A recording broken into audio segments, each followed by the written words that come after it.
سورہ دخان۔ اعوذ باللہ من الشیطان الرجیم، بسم اللہ الرحمن الرحیم۔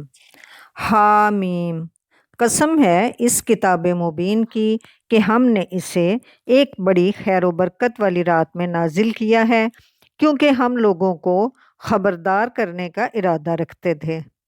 یہ وہ رات تھی جس میں ہر معاملے کا حکیمانہ فیصلہ ہمارے حکم سے صادر کیا جاتا ہے۔ ہم ایک رسول بھیجنے والے تھے تیرے رب کی رحمت کے طور پر۔ یقیناً وہی سب کچھ سننے اور جاننے والا ہے۔ آسمانوں اور زمین کا رب اور ہر اس چیز کا رب جو آسمان اور زمین کے درمیان ہے۔ اگر تم لوگ واقعی یقین رکھتے ہو کوئی معبود اس کے سوا نہیں ہے، وہی زندگی عطا کرتا ہے اور وہی موت دیتا ہے، تمہارا رب اور تمہارے ان آباء و اجداد کا رب جو پہلے گزر چکے ہیں، مگر فی الواقعہ ان لوگوں کو یقین نہیں ہے، بلکہ یہ اپنے شک میں پڑے کھیل رہے ہیں۔ اچھا انتظار کرو اس دن کا جب آسمان صریح دھواں لیے ہوئے آئے گا اور وہ لوگوں پر چھا جائے گا، یہ ہے دردناک سزا۔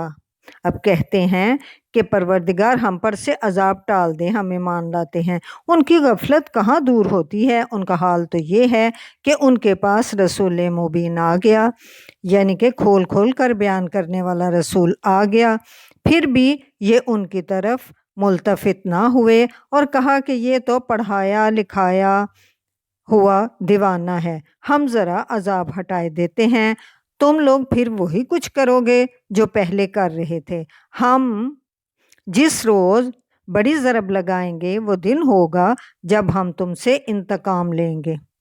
ہم ان سے پہلے فرعون کی قوم کو اسی آزمائش میں ڈال چکے ہیں۔ ان کے پاس ایک نہایت شریف رسول آیا اور اس نے کہا، اللہ کے بندوں کو میرے حوالے کر دو، میں تمہارے لیے ایک امانت دار رسول ہوں، اللہ کے مقابلے میں سرکشی نہ کرو، میں تمہارے سامنے اپنی ماموریت کی صریح سند پیش کرتا ہوں، اور میں اپنے رب اور تمہارے رب کی پناہ لے چکا ہوں اس سے پہلے کہ تم مجھ پر حملہ آور ہو۔ اگر تم میری بات نہیں مانتے تو مجھ پر ہاتھ ڈالنے سے باز رہو۔ آخرکار اس نے اپنے رب کو پکارا کہ یہ لوگ مجرم ہیں۔ جواب دیا گیا، اچھا تو راتوں رات اب میرے بندوں کو لے کر چل پڑ، تم لوگوں کا پیچھا کیا جائے گا، سمندر کو اسی کے حال پر چھوڑ دینا، یہ سارا لشکر غرق ہونے والا ہے۔ کتنے ہی باغ اور چشمے اور کھیت اور شاندار محل تھے جو وہ چھوڑ گئے، کتنے ہی عیش کے سر و سامان جن میں وہ مزے کر رہے تھے ان کے پیچھے دھرے کے دھرے رہ گئے۔ یہ ہوا ان کا انجام، اور ہم نے دوسروں کو ان چیزوں کا وارث بنا دیا، پھر نہ آسمان ان پر رویا اور نہ زمین، اور ذرا سی بھی انہیں مہلت نہ دی گئی۔ اسی طرح بنی اسرائیل کو ہم نے سخت ذلت کے عذاب فرعون سے نجات دی، جو حد سے گزرنے والوں میں فی الواقعہ بڑے اونچے درجے کا آدمی تھا، اور ان کی حالت جانتے ہوئے ان کو دنیا کی دوسری قوموں پر ترجیح دی اور انہیں ایسی نشانیاں دکھائیں جن میں صریح آزمائش تھی۔ یہ لوگ کہتے ہیں ہماری پہلی موت کے سوا اور کچھ نہیں، اس کے بعد ہم دوبارہ اٹھائے جانے والے نہیں ہیں۔ اگر تم سچے ہو تو اٹھا لاؤ ہمارے باپ دادا کو، یہ بہتر ہے، یا تبا کی قوم اور ان سے پہلے لوگ، ہم نے ان کو اسی بنا پر تباہ کیا کہ وہ مجرم ہو گئے تھے۔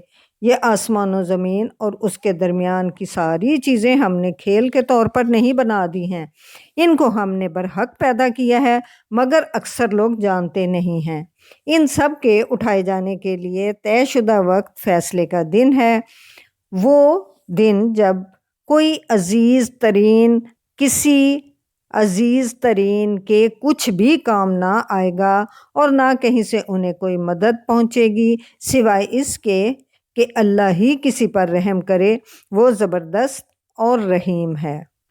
زقوم کا درخت گناہگار کا کھانا ہوگا اور وہ پگھلے ہوئے تانبے کی طرح پیٹ میں اس طرح جوش مارے گا جیسے کھولتا ہوا پانی جوش کھاتا ہے۔ پکڑو اسے اور گھسیٹتے ہوئے لے جاؤ اس کو جہنم کے بیچوں بیچ اور اونڈیل دو اس کے سر پر کھولتے ہوئے پانی کا عذاب۔ چکھ اس کا مزہ، بڑا زبردست عزت دار آدمی ہے تو۔ یہ وہی چیز ہے جس کے آنے میں تم شک رکھتے تھے۔